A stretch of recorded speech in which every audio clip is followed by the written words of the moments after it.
Acompáñame a orar.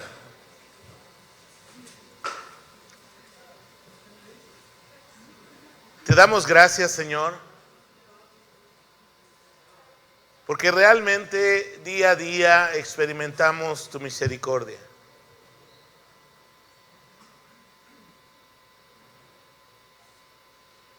Te amamos, Señor, porque tú nos has amado primero. Y aunque nuestro amor por ti es imperfecto, te pedimos que tu Espíritu nos lleve a tener un amor cada vez más grande por ti. Gracias, Señor, porque tú permaneces fiel a pesar de nuestra infidelidad. Gracias, Señor, porque tú estás con nosotros en el día en que somos fuertes y también en el día en que estamos débiles y caídos. Gracias, Señor, porque tu amor es un amor que restaura. Y estamos aquí en esta mañana pidiéndote que hables a nuestro corazón y que puedas levantar nuestra vida para llevarnos de triunfo en triunfo y de gloria en gloria, siendo transformados pues, por tu Espíritu a la imagen de nuestro amado Señor Jesús. Te lo pedimos en el precioso nombre de Jesús. Amén.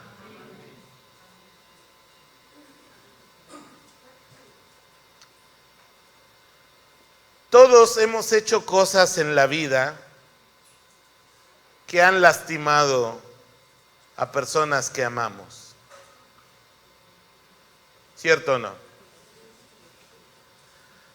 Sabemos que hicimos mal, pero muchas veces no sabemos cómo pedir perdón. No sabemos si vamos a recibir ese perdón, si nos perdonarán. Y tampoco encontramos la forma de restaurar lo que hemos roto. Muchas personas, incluyendo cristianos, vamos caminando por la vida con el peso de la culpa que nos oprime.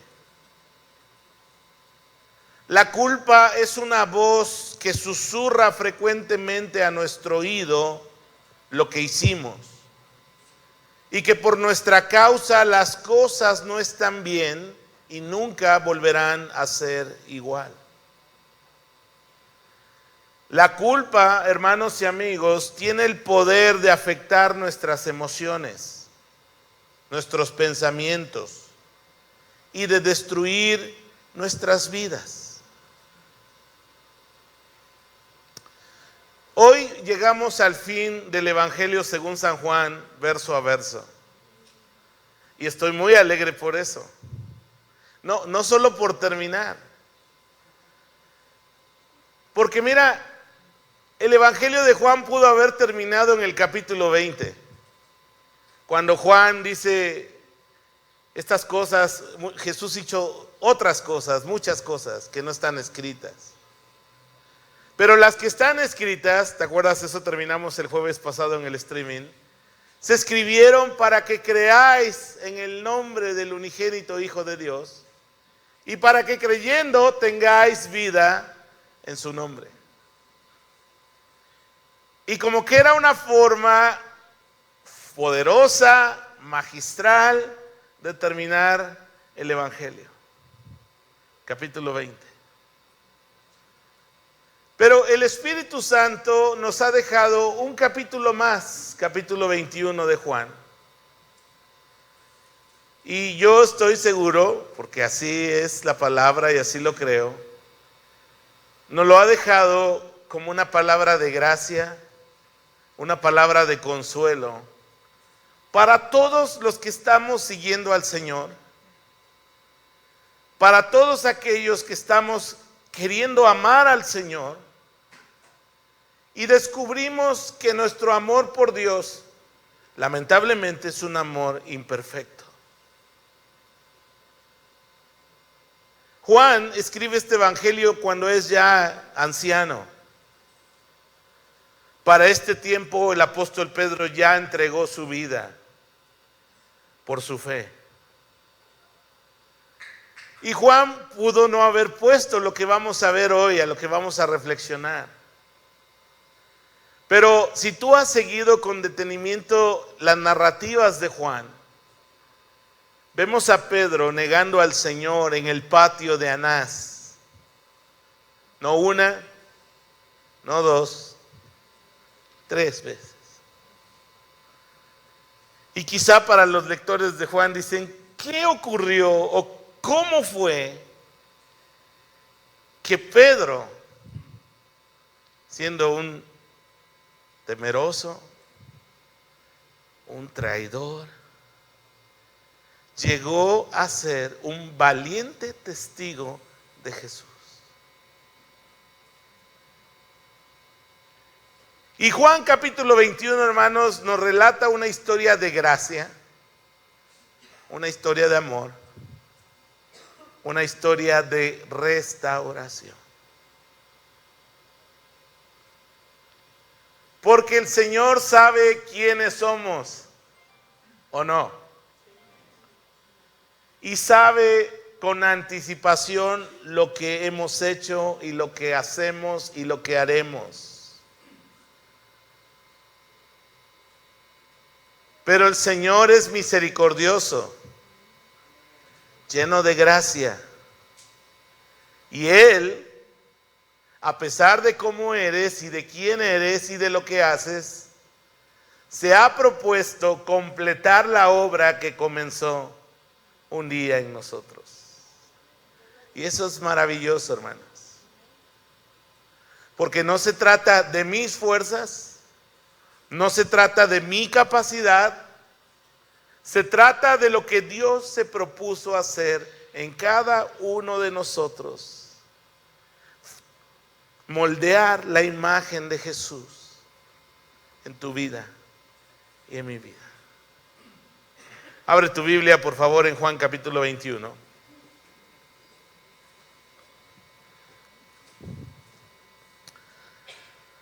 Juan capítulo 21, versículo 1.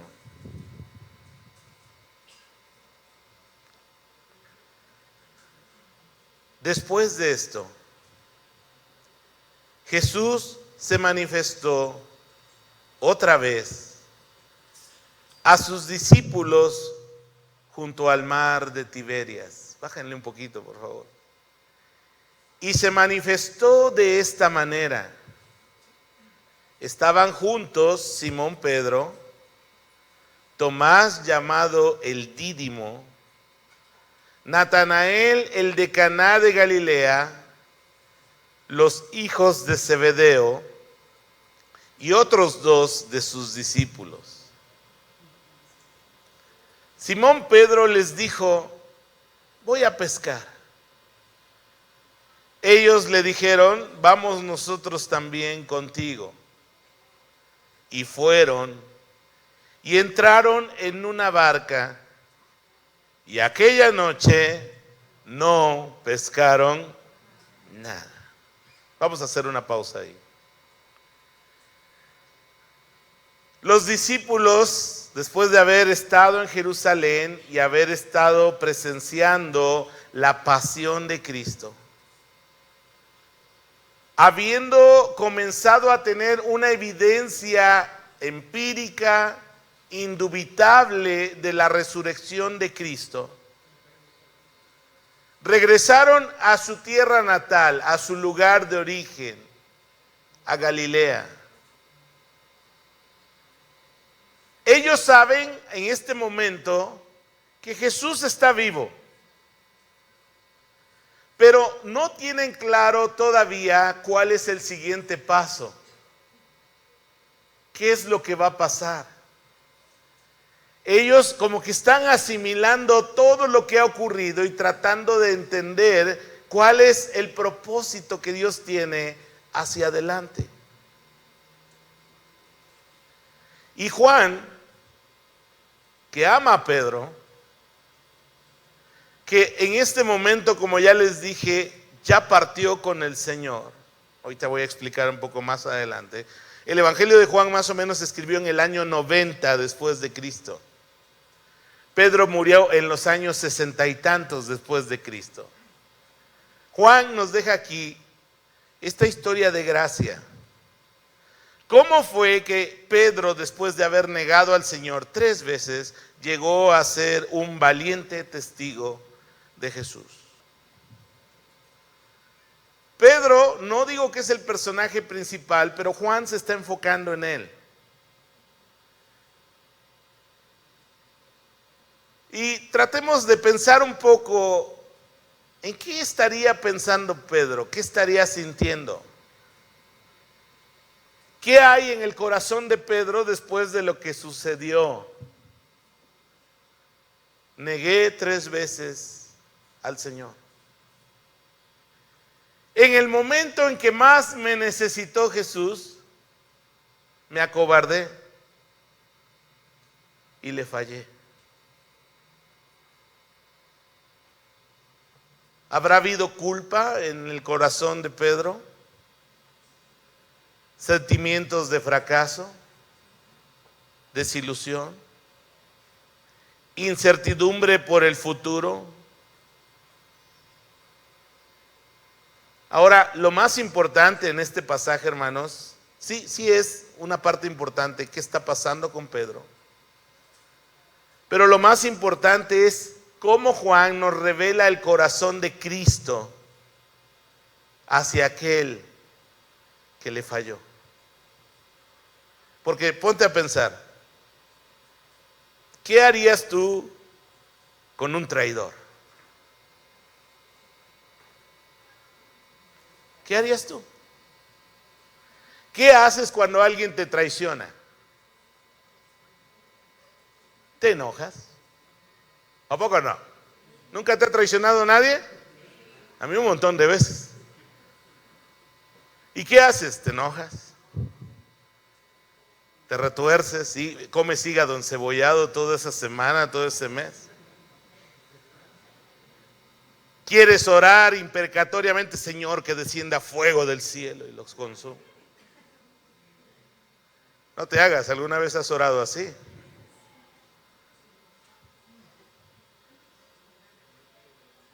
Pero el corazón del Señor es bondadoso, hermanos. Ahora, observen un detalle que nos está dando Juan aquí. Generalmente cuando las personas experimentan una crisis donde sienten que fracasaron, no sé cómo se llame eso, pero generalmente tendemos a regresar a los lugares o a las personas que nos traen buenos recuerdos, donde nos sentimos que la pasamos bien, dirían por ahí, donde fuimos felices, donde nos sentimos seguros. Hay personas que cuando están atravesando una situación así, regresan a lo mejor a su tierra natal, regresan a un lugar donde sienten que la pasaron bien, con la expectativa de sentirse mejor por lo que están viviendo. Otros vuelven a sus adicciones, sus escapes. Porque la gran mayoría de adicciones, si no es que todas, hermanos, tienen como detonante situaciones emocionales, mentales, que están tratando de ser cubiertas por las personas. Todavía peor, algunos vuelven a sus ex, a sus crush, ¿no? Dicen los chavos. He conocido muchos hombres o mujeres que en una edad de crisis empiezan a buscar a la noviecita de la prepa, la noviecita de la universidad. ¿Por qué? Porque se sienten seguros. Hay un sentido de pérdida, un sentido de fracaso y quieren volver ahí. Pero te digo, ¿para qué vuelves ahí si esa película ya la viste? ¿Ya sabes el final? ¿O no? Ah, pero ahí va uno de necio. Aunque ya sabes el final de espanto y trágico, muchos vuelven ahí. Y Pedro dice, voy a pescar.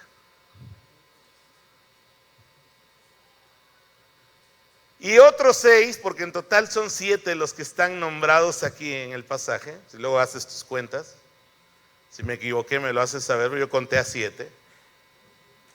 Dice, bueno, Peter, pues vamos a pescar.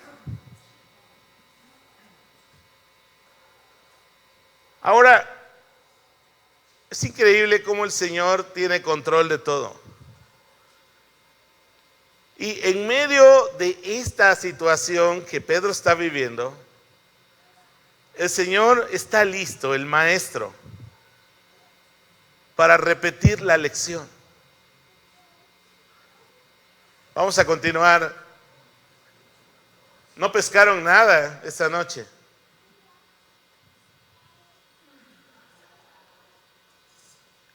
El maestro sigue trabajando en la vida de Pedro, hermanos.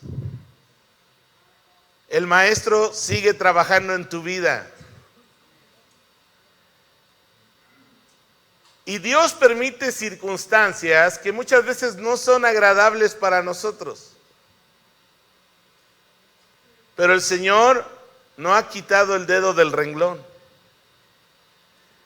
Él sigue persistiendo, empeñado en que tú sigas adelante en el camino, a pesar de que hayas tropezado, y así gacho como tropezó Pedro. Versículo 4, por favor, Juan 21, 4.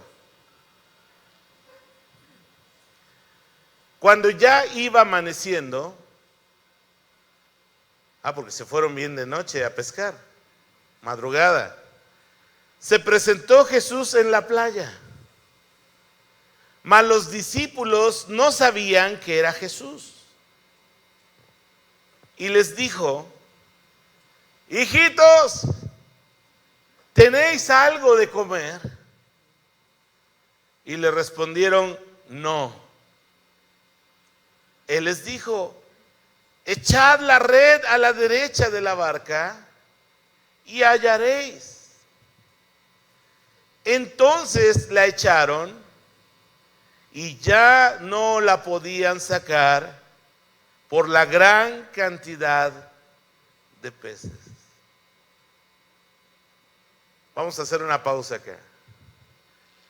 ¿Se le hace familiar la historia? Pedro también ya había visto esa película. Justo fue en una situación similar cuando Pedro conoció a Jesús. ¿Se acuerdan? Habían pescado toda la noche y no habían pescado nada. Y el Señor en aquella ocasión le dijo, Pedro, echa tu red. Señor, toda la noche le dimos a la pesca y no pescamos nada, ni un resfriado. Pero en tu nombre lo haré. ¿Se acuerdan? Y ahí llegaron los peces. Bueno, aquí está otra vez el maestro repitiendo la lección. Porque quiero decirte una cosa, en la vida muchas veces una lección no aprendida es una lección repetida. Y el Señor sabe que Pedro no aprobó el examen, ¿o sí? Pero como buen maestro, otra vez lleva a su alumno, a su discípulo, a las mismas circunstancias. En aquella primera ocasión, cuando el Señor hizo el milagro de que los peces llegaran a la red de Pedro, Pedro recibió su llamado para dejar de ser pescador de peces y volverse pescador de hombres. Y Pedro quizá en su sentimiento de fracaso le fallé al Señor. No sé si el Señor me va a recibir, Pedro quiere regresar a eso y el Señor le vuelve a mostrar que Él tiene un llamado para Pedro, que Él tiene un propósito para él, que no se ha acabado, que el Señor nunca está derrotado. El maestro siempre va a lograr su propósito. A lo mejor no en la primera lección, no en el segundo examen, no en el tercer examen, porque habemos muchos muy cabeza dura. Rebuznamos, pero a todo dar en el examen que el Señor nos hace. Pero el Señor es bueno, hermanos, y cumplirá su propósito en ti y en mí. Versículo 7. Entonces aquel discípulo a quien Jesús amaba, o sea, Juanito, le dijo a Pedro: es el Señor. Simón Pedro, cuando oyó que era el Señor, se ciñó la ropa porque se había despojado de ella y se echó al mar. Y los otros discípulos vinieron con la barca arrastrando la red de peces, pues no distaban de tierra sino como 200 codos, es decir, como 90 metros. No estaban muy lejos de tierra. Al descender a la tierra, cheque usted la escena. Vieron brasas puestas y encima un pez y pan. Jesús les dijo: traigan de los peces que acaban de pescar. Subió Simón Pedro y sacó la red a tierra, llena de grandes peces, 153. Y aún siendo tantos, la red no se rompió. Les dijo Jesús: venid, comed.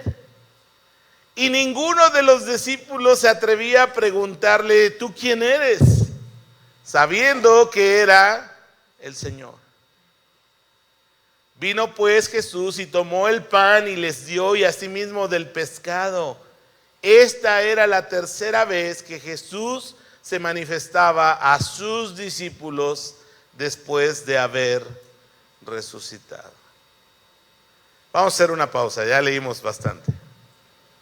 Miren, los pescadores generalmente salen de noche, muy en la madrugada. Pedro había trabajado muy duro junto con los otros pescadores tratando de pescar y no pescaron nada. Seguramente en ese trabajo de pescador Pedro le sudó la gota gorda y se quitó, no es que estaba desnudo, hermanos, se quitó sus prendas superiores, es la idea en la cultura de ellos. Y cuando él escucha de parte de Juan que el hombre allá que está en la playa, a casi 100 metros de distancia, gritando si hay algo de comer, es el Señor, él se entusiasma. No se va a presentar ante su maestro semidesnudo. Entonces se pone la ropa, porque es como un poco irónico, ¿no? Se pone la ropa para aventarse al agua. Pero es que es su cultura, él no puede presentarse ante su maestro así con el torso desnudo. Y él va y se avienta al agua. Y Jesús ya los está esperando. ¿Qué había en la playa? ¿Se acuerdan de la lectura? Unas brasas, un pescadito a las brasas y pancito. Y yo estaba pensando cuando leía esto, qué generoso es el Señor. Siempre proveyendo, siempre cuidando a los suyos.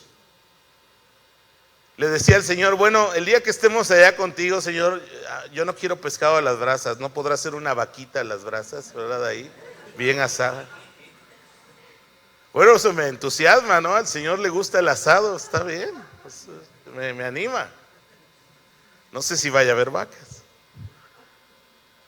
Pero el Señor tiene cuidado de los suyos, hermano. Y eso es algo que debe permear nuestro corazón. El Señor tiene cuidado de nosotros, tiene cuidado de ti.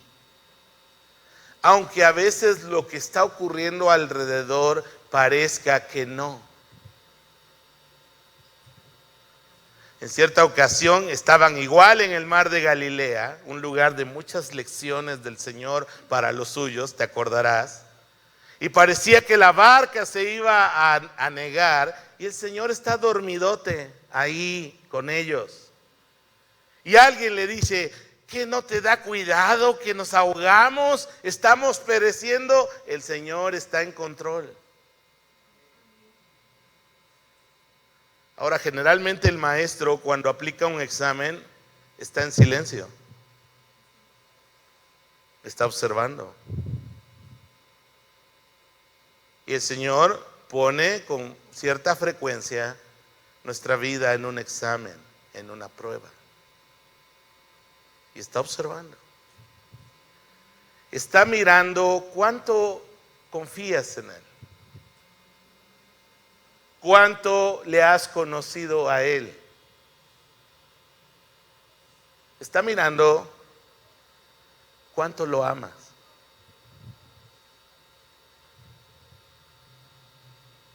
Porque la clase de relación que el Señor quiere desarrollar contigo y conmigo es una relación basada en el amor. Él no quiere que estés aterrorizado por quién es Él, o que estés con Él por los beneficios que obtienes. Él quiere que lo conozcas, lo sigas, para que lo ames sobre todas las cosas. Y el maestro está ahí. Y aquí el Señor está listo, esperando a sus discípulos, proveyendo lo necesario para compartir un buen momento con los suyos. Y hermanos, pensaba mientras estaba escribiendo en esta parte y decía: cada día el Señor tiene nuevas misericordias que compartir con nosotros. Pero a veces estamos tan obcecados en la vida que no nos damos cuenta que el Señor quiere que pasemos tiempo con Él. Es un privilegio conocer al Señor, hermanos. Y Él está todos los días disponible para ti y para mí, deseando que todos los días tú y yo tengamos el corazón de decir: sí, Señor, quiero estar contigo, quiero estar en tu presencia, quiero conocerte un poquito más, quiero aprender a disfrutar el placer de caminar contigo. Y creo, hermanos, que no hemos logrado apreciar este regalo de Dios para nosotros. ¿Te imaginas caminar con Cristo todos los días? Ahí está el Señor. Todos los días, disponible para ti y para mí. Amén. Vamos a seguir la lectura, versículo 15.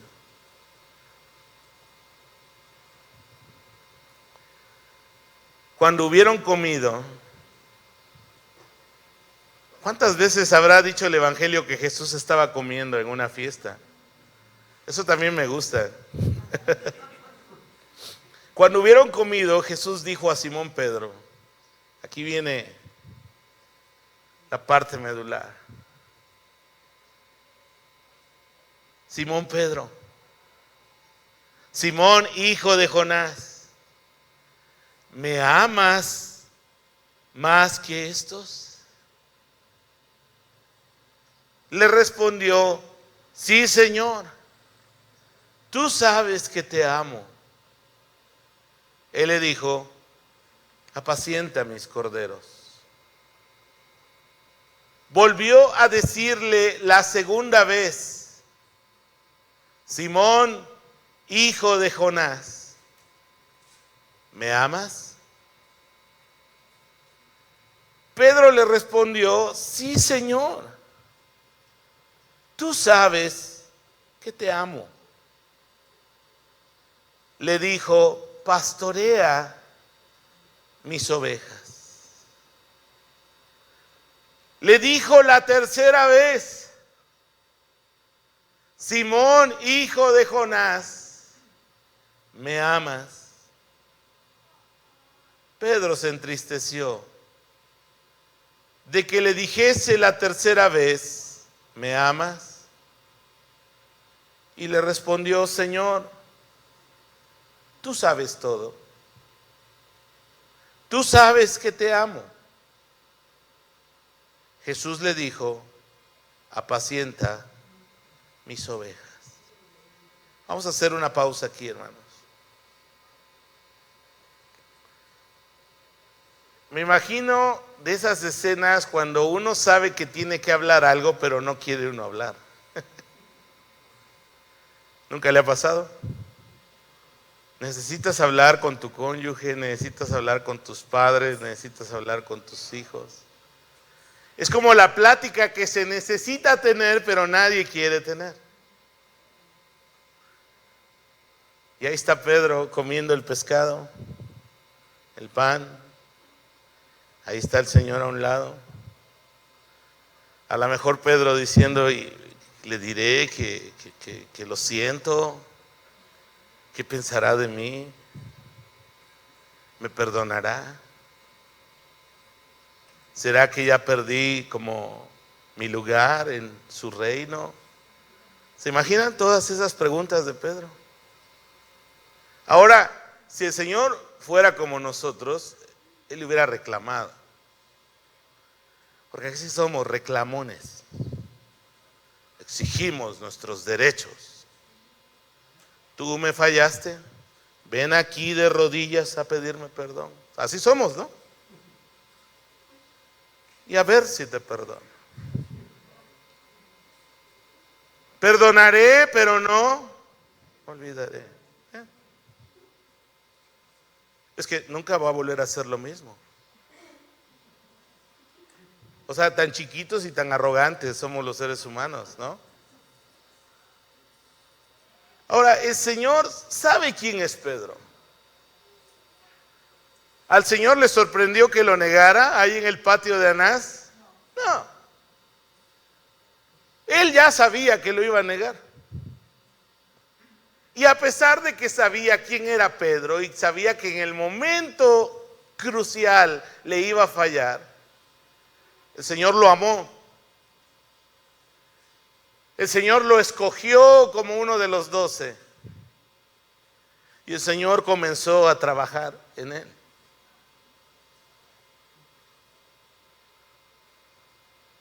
Ahora Jesús, más que a la acción, el Señor así es de sabio, va directo al meollo del asunto. ¿Dónde está el problema de Pedro? Está en su corazón. Por eso la Biblia nos anima a cuidar nuestro corazón. ¿Tienes el versículo ahí, Katy? Proverbios 4. Mira lo que dice la palabra. Sobre todas las cosas, ¿qué debes cuidar? Y no yendo al cardiólogo. Está bien si lo cuidas así. Pero el corazón en la cultura hebrea y en la Biblia es el centro de nuestras emociones, de nuestros pensamientos y de nuestra voluntad. Es ese lugar de la parte no material del ser humano donde nosotros decidimos amar o donde decidimos no amar, donde decidimos obedecer o no obedecer a Dios. ¿Pedro enfrentó una situación difícil? Sí. Pedro vio lo que le estaban haciendo al Señor. Y quiero decirte una cosa. Todos somos Pedro.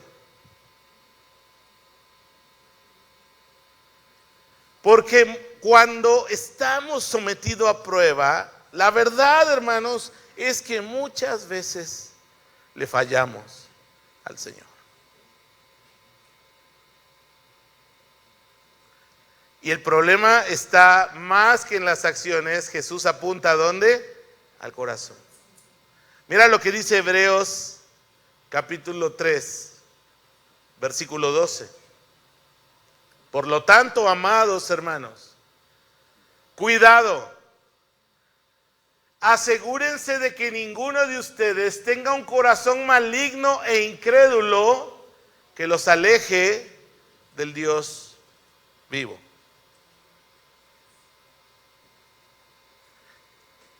¿El problema dónde está, hermanos, entonces? Está en el corazón. Y el Señor le hace una pregunta a Pedro, muy sencilla, pero de una respuesta realmente difícil. Simón, hijo de Jonás, ¿me amas?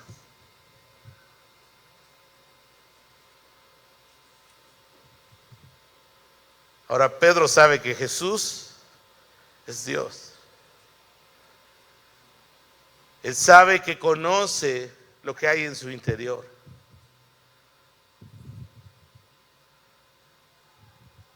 Ahora, en español no se nota un juego de palabras que sí hay en el texto griego. Les preparé esta pequeña tablita. ¿Nos la puede poner Katy, por favor?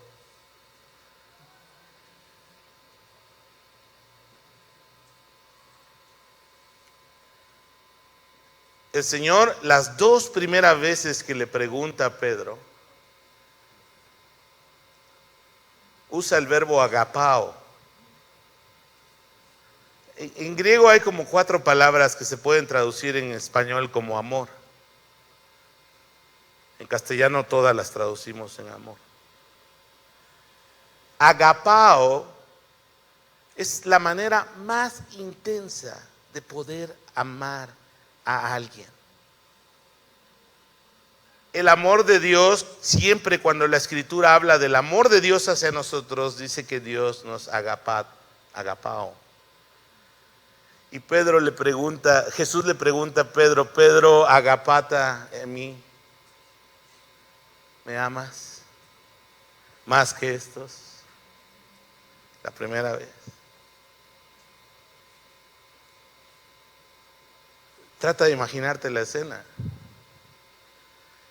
Lo traicioné, lo negué 3 veces. Y yo veo a Pedro que no siente la confianza, sabe que sí ama al Señor, pero su amor es imperfecto. Y entonces Pedro, en lugar de contestar con el mismo verbo griego, agapao, usa otro verbo de menor intensidad. Ahí lo tienen, fileo. Entonces Jesús le dice, agapata en mí. Y Pedro responde, fileo. Sí te amo. Y ahí les puse cómo sería la traducción literal. Sí te tengo cariño, Señor, sí te estimo.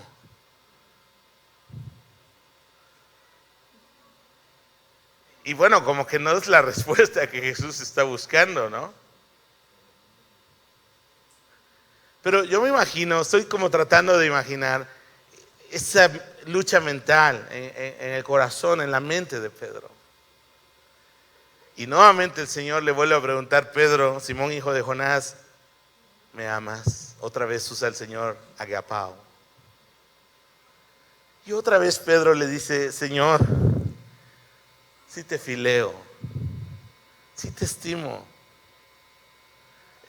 Yo veo como a Pedro no sintiendo la confianza de decirle, Señor, sí te amo, porque pues sí te amo, pero te fallé. Sí te amo, pero mi amor por ti es imperfecto.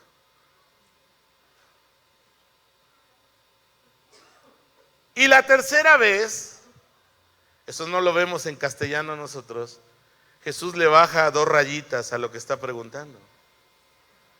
Y le dice, entonces Pedro, Simón, ¿tú me fileas? ¿Se dan cuenta? Miren, yo aquí veo la misericordia de Dios. Porque no le dice otra vez, a ver, ámame, agapao. Jesús baja un poco y le dice, entonces tú fileo, tú me amas, me estimas, tienes cariño por mí. Y Pedro se da cuenta que lo que está haciendo el Señor. Y yo creo que esa es la razón por la que se entristece. Uno, te vuelvo a repetir, en la traducción castellana uno no se da cuenta de esto. Pero Jesús, en lugar de decir, tú me amas como debes de amar a Dios, le dice, bueno, tú me estimas, tú me tienes cariño. Se pone al nivel de lo que Pedro está experimentando. Y Pedro le confirma y le dice, Señor, tú lo sabes todo. Tú sabes que te amo, que te fileo. Y el Señor le da instrucciones, más bien no son instrucciones, corrijo, le confirma el llamado que él tiene de parte del Señor. Ahí en la tabla aprecien, la primera vez le dice, apacienta, bosco, apacienta, alimenta, cuida a mis corderos. La segunda vez le vuelve a ratificar el llamado, pastorea a mis ovejas. Y la tercera vez le vuelve a decir lo primero, apacienta, alimenta, cuida a mis corderos, a mis ovejas.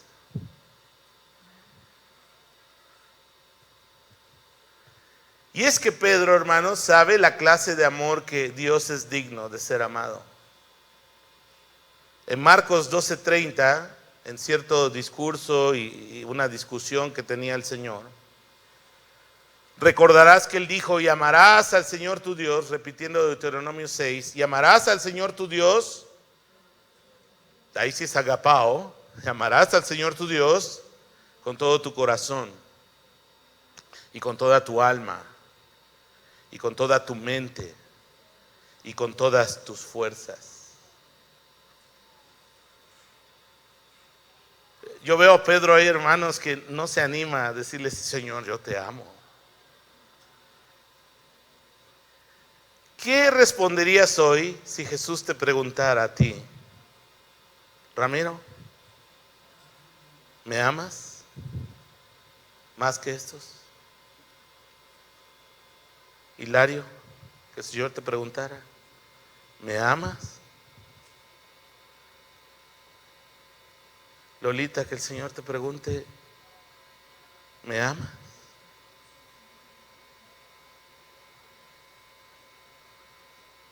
Que a mí me pregunte el Señor, ¿me amas? Honestamente, yo le diría lo mismo que Pedro.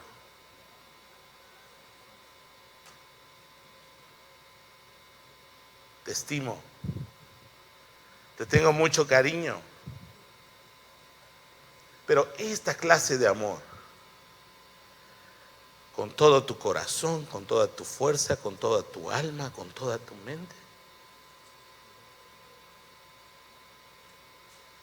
estoy persiguiéndolo, pero aún no lo tengo.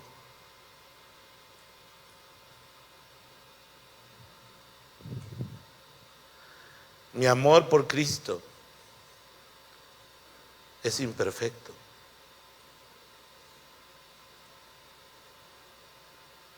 Ahora, lo hermoso, hermanos, es que Pedro no se queda ahí. Años después, cuando él escribe su primera carta, En Primera de Pedro capítulo 1 versículo 8. Él escribe a cristianos que están siendo perseguidos y les dice: a quien amáis sin haberle visto. ¿Y qué verbo crees que usó? ¿Agapao o fileo? Usó agapao. ¿Sabes? El Señor sabe de nuestra imperfección. El Señor sabe que fallamos. El Señor sabe que quizá fallemos más adelante. Y lo hermoso es que el Señor aún así nos ama. Nos ha escogido. Nos ha llamado.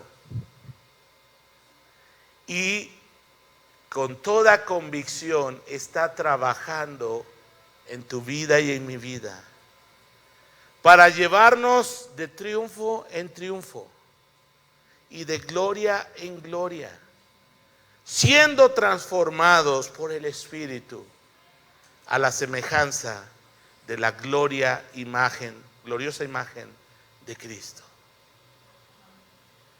¿Lo merecemos? No. Es la gracia de Dios, hermanos. Por eso no podemos dejar de cantar, de decir que es la gracia de Dios la que nos ha socorrido. Que es la gracia de Dios la que nos sostiene. Que es la gracia de Dios que aun cuando tropezamos, el Señor nos levanta. ¿Estás caído? ¿Le has fallado al Señor? Porque ¿sabes cuál es el gran problema? Que muchos de nosotros cuando le fallamos al Señor, lo primero que hacemos es apartarnos de Él. Tenemos vergüenza, estamos endurecidos, estamos desilusionados, a lo mejor con nosotros mismos, a lo mejor con el Señor. No sé qué esté pasando por tu corazón. Lamentablemente hay creyentes que tropiezan, caen y lo primero que hacen es se van de la iglesia y se van de la comunión con el Señor.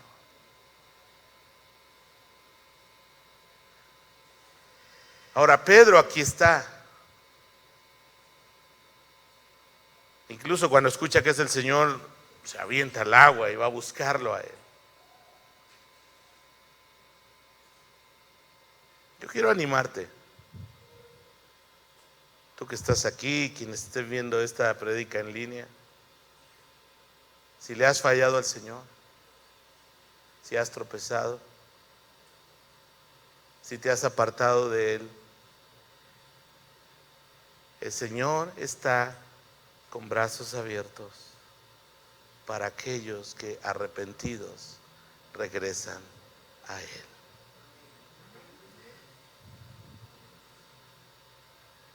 Te va a recriminar, te va a avergonzar. Mira, el pecado ya lleva su vergüenza, ¿o no? Tiene sus consecuencias. Porque sabes, a veces nuestro mezquino corazón lo que no quiere pasar es la vergüenza de nuestro propio pecado. Y bien merecida la tenemos.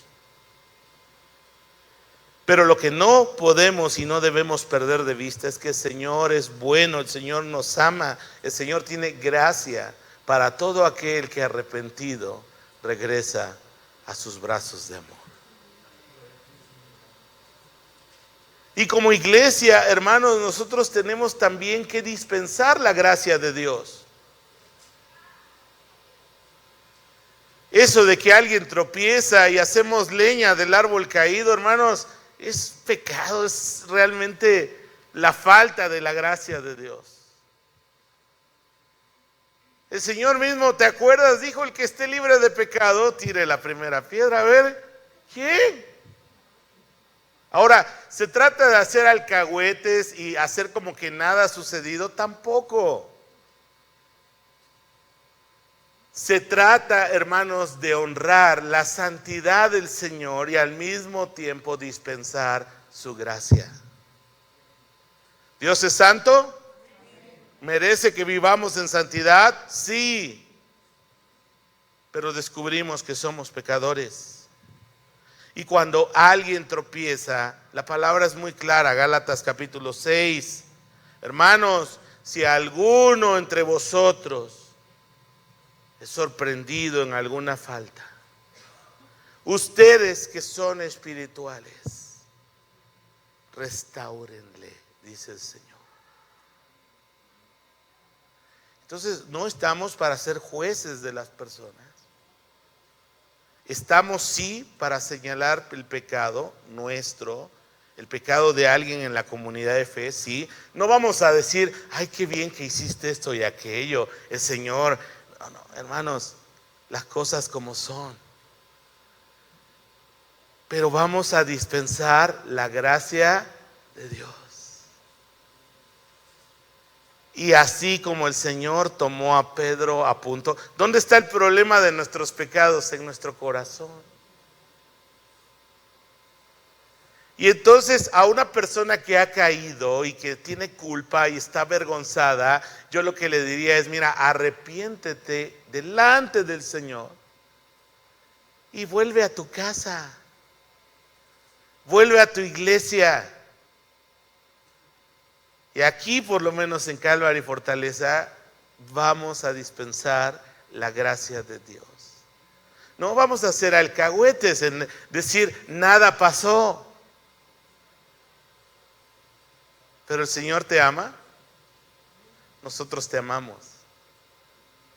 El Señor te recibe, nosotros te recibimos. Porque el amor de Dios es un amor que restaura. Ahora, el asunto es este. Para que haya restauración se requiere de dos. Se requiere una iglesia que entiende que estamos para dispensar la gracia de Dios. Pero se requiere de que el pecador se arrepienta y se deje restaurar por la gracia de Dios. Porque a veces, déjenme usar esta expresión coloquial, hacemos pleito ranchero. Metemos la pata, nos equivocamos como cualquiera de nosotros, pero nos enojamos, nos hacemos las víctimas. Y luego acusamos a la iglesia por ser falta de gracia.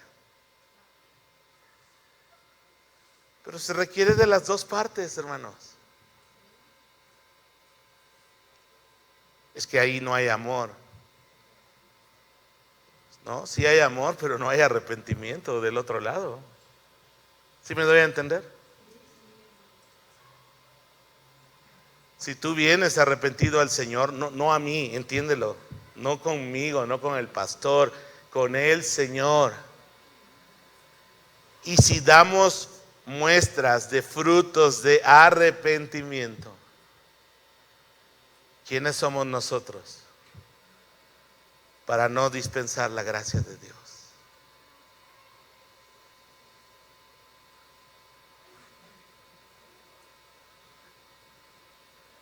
Sigamos con la lectura.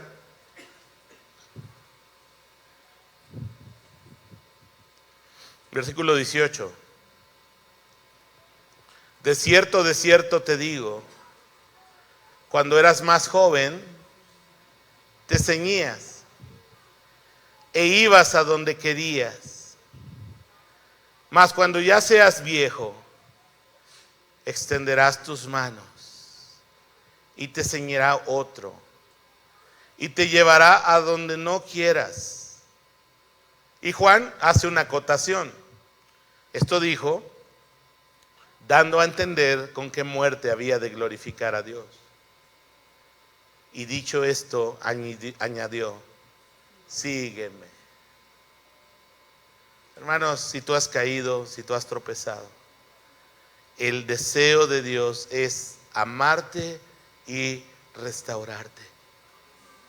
Y Él está con su mano lista para levantarte. ¿Y qué quiere el Señor que hagas? Sigue adelante. Hermanos, por la gracia de Dios, las palabras de Cristo son: sígueme, vamos para adelante. No te quedes lamiéndote las heridas en el piso. El Señor es bueno y el Señor va a cumplir su propósito en ti. ¿Debemos aprender la lección? Sí. Pedro lo aprendió. Y la tradición dice que Pedro, años después, en la persecución de Nerón, fue llevado a juicio y fue condenado a muerte de cruz. Y dice la tradición que Pedro dijo: yo no soy siquiera digno de morir como mi Señor. Por lo tanto, Pedro fue crucificado de cabeza. Y entonces Pedro pudo experimentar el ya no ser un traidor, el ya no negar al Señor 3 veces, sino de tener el privilegio de participar de los sufrimientos de Cristo.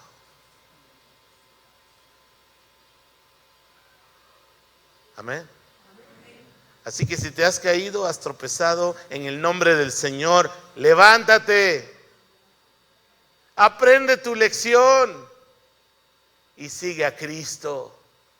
Porque Cristo está ahí con los brazos abiertos, amándote y queriéndote llevar por el camino que Él ha trazado para ti. Amén. Si conoces a un hermano caído, en el nombre del Señor, ora por él, ámalo, dispénsale la gracia de Dios. Y en el nombre del Señor, ojalá y Él te use, levántalo. Porque Dios es bueno y Dios nos ama. Continuemos. Versículo 20. Volviéndose Pedro, vio que le seguía el discípulo a quien amaba Jesús, el mismo que en la cena se había recostado al lado de él y le había dicho: Señor, ¿quién es el que te ha de entregar? Cuando Pedro le vio, dijo a Jesús: Señor, ¿y qué onda con este? ¿Y qué de este? Y Jesús le dijo: ay, Pedrito, de veras. Perdón, esa es paráfrasis mía, ¿verdad? Si quiero que él quede hasta que yo venga, esta va a ser también traducción mía. ¿Qué te importa? ¿Qué a ti? ¿Tú? Dígalo conmigo, ¿tú? Hermanos, a veces prestamos demasiada atención a los que nos rodean. Él no me cae muy bien. Ella es así, así. La hermana de allá es media chismosa. El Señor dice: ¿qué te importa?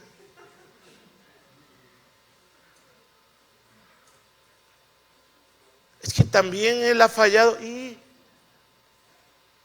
como Pablo escribía en Romanos: si está en pie, para su Señor está en pie, y si cae, para su Señor cae. ¿Qué te importa? Tú sígueme. Así que si usted es medio chismosón, si usted es medio fijadón, escucha esa palabra del Señor: ¿qué te importa? Sigue al Señor. Amén. Así que deje de estar mirando a ver cómo viene vestido, si te saluda o no te saluda, si el hermano es muy fiel o no es muy fiel. Yo sé que todos tendemos a mirar al que está a nuestro alrededor. Pues sí, honestamente, reconozcámoslo, somos bien quejumbrosos y nos fijamos como de más en el prójimo. Pero el Señor, que es bueno, y el Señor que te conoce, recibe esta palabra del Señor: ¿qué te importa? Tú sígueme. Así que tú sigue al Señor. Puestos los ojos ¿en quién? En Jesús, el autor y consumador de nuestra fe. Así, alguien te falló en el pasado, un pastor te hizo daño, otros hermanos, no sé, te tijeretearon allá en la iglesia donde estás, te ningunearon. ¿Qué te importa? Sigue al Señor. Amén. Muy bien. Vamos a terminar con los últimos versículos.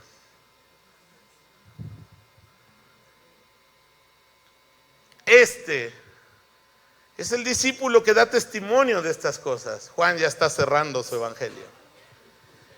Y escribió estas cosas. Y sabemos que su testimonio es verdadero.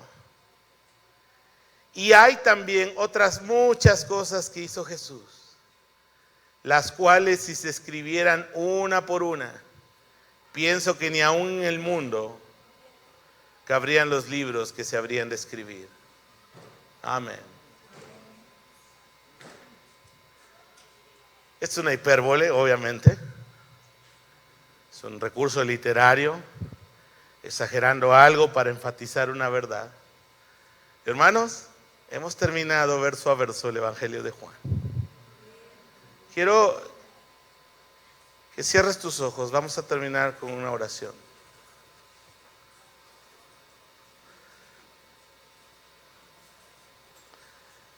Gracias porque el Señor es persistente, con cabezas duras como yo. Gracias porque el Señor no se da por vencido, hermanos. El Señor te ama